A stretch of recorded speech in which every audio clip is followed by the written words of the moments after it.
Episode 2642 ध्रुव का आमंत्रण। भाइयों, वीडियो को ज़्यादा से ज़्यादा लाइक करें, वीडियो को शेयर करें और चैनल को सब्सक्राइब करना ना भूलें। भाइयों, ज़्यादा से ज़्यादा भाई मेंबरशिप लेकर चैनल को सपोर्ट करें। ध्रुव के शब्द निकलते ही उपस्थित सभी लोगों के शरीर अनायास ही रुक गए। इसके तुरंत बाद अनगिनत निगाहें पलट गईं और एक बार फिर ध्रुव के शरीर पर टिक गईं। उनमें से दो लोग थे जो संयोगवश ध्रुव की नज़रों से टकरा गए। अनगिनत संख्या में निगाहें ध्रुव पर टिकी हुई थीं। सभी का दिल आश्चर्य से भर गया। उनके सामने ये काले कपड़े वाला आदमी पहले ही दक्षिणी हॉल प्रमुख को मार चुका था। अब वह उन्हें क्यों रोक रहा था? क्या ऐसा हो सकता है कि वह उन सभी को मार डालना चाहता हो? हालांकि उनके दिलों में कुछ संदेह था, लेकिन किसी ने भी इसे व्यक्त करने की हिम्मत नहीं की। केवल दो लोग जिन्हें ध्रुव घूर रहा था, वे दिल में बेहद डरे हुए थे क्योंकि वे मौके पर ही खड़े थे। उनके शरीर मूर्तियों के समान थे, थोड़ा सा भी हिलने में असमर्थ थे। वे निश्चित थे कि ध्रुव ने पहले जिन दो लोगों का उल्लेख किया था, वे निस्संदेह वे ही दो थे। दूसरे शब्दों में, ध्रुव ने न केवल दक्षिणी हॉल प्रमुख की हत्या की थी, बल्कि उसने। काफी देर बाद दोनों में से एक ने कांपती आवाज में कहा, भाई ध्रुव, दक्षिणी हॉल मास्टर के मामले का हमसे कोई लेना देना नहीं है। क्या मैं पूछ सकता हूं कि क्या आप उदार हो सकते हैं और हमें जाने दे सकते हैं? उन दोनों ने जल्दी से अपने हाथ जोड़े और ध्रुव को बोलते हुए प्रणाम किया। क्या मजाक! वर्तमान में उनके सामने जो व्यक्ति था वह मूल परिवर्तन योद्धा था। अपनी ताकत के साथ वे उसके अधीन होने के अलावा और क्या कर सकते थे? जहां तक दक्षिणी हॉल प्रमुख की मृत्यु का सवाल है, वे अधिक से अधिक उत्तरी पर्वत पर जा सकते थे और लौटने के बाद हॉल प्रमुख को इसकी सूचना दे सकते थे। उन दोनों को उस साथी के जीवन और मृत्यु की कोई चिंता नहीं थी।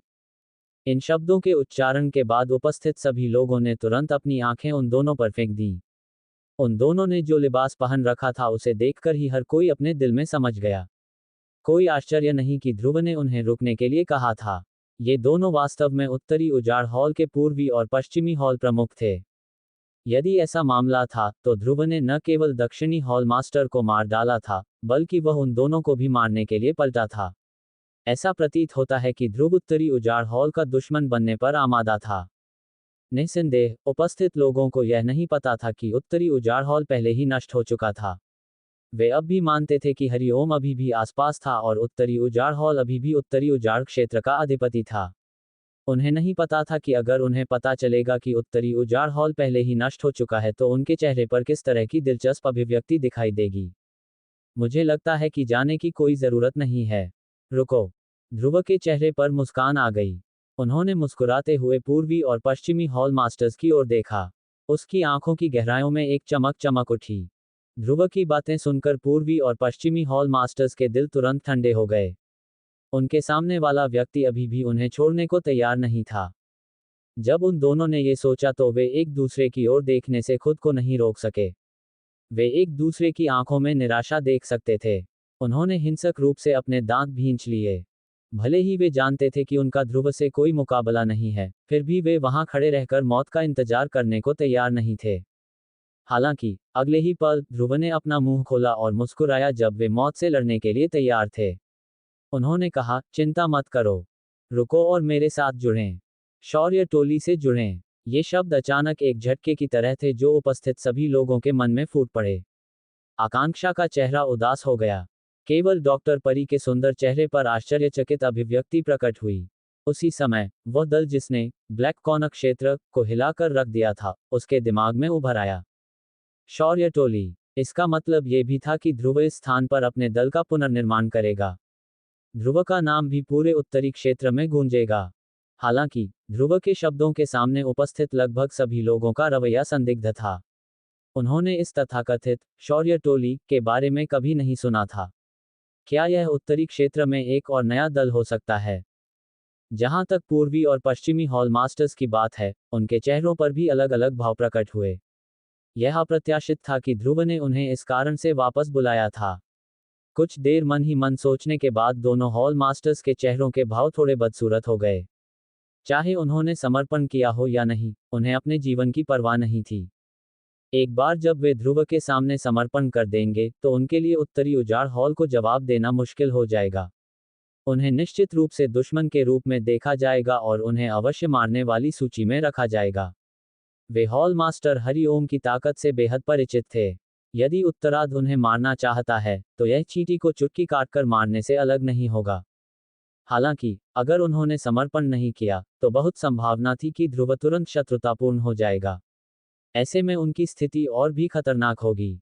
कुछ देर सोचने के बाद उन दोनों ने अपने दांत भींच लिए और चुपके से शक्तियां को अपने शरीर में उठा लिया। उसी समय उन्होंने अपने हाथ एक साथ जोड़े और दूर से ध्रुव को प्रणाम किया। मुझे खेद है, मिस्टर ध्रुव। हालांकि हम दोनों जानते हैं कि हमारा आपसे कोई मुकाबला नहीं है, हम दोनों अपने ही दल को धोखा देने जैसा कुछ करने में असमर्थ हैं। इसलिए एक बात है जो मैं आपको बताना भूल गया हूं। ध्रुव ने अपने होंठ मोड़े और मुस्कुराया। उसके चेहरे पर मजाकिया भाव थे। तथाकथित अपने ही दल के साथ विश्वासघात न करना इन दो लोगों के लिए महज एक दिखावटी बहाना था। लोगों के साथ व्यवहार करने में ध्रुव के अनुभव के साथ, वह इन दो लोगों के विचारों को स्पष्ट रूप से समझ सकता था। पूर्वी और पश्चिमी हॉल मास्टर्स का दिल अनजाने में डूब गया जब उन्होंने ध्रुव के चेहरे पर मजाकिया भाव देखा। ध्रुव जितना खुश मुस्कुराया, उनके दिलों में उतनी ही बेचैनी महसूस हुई।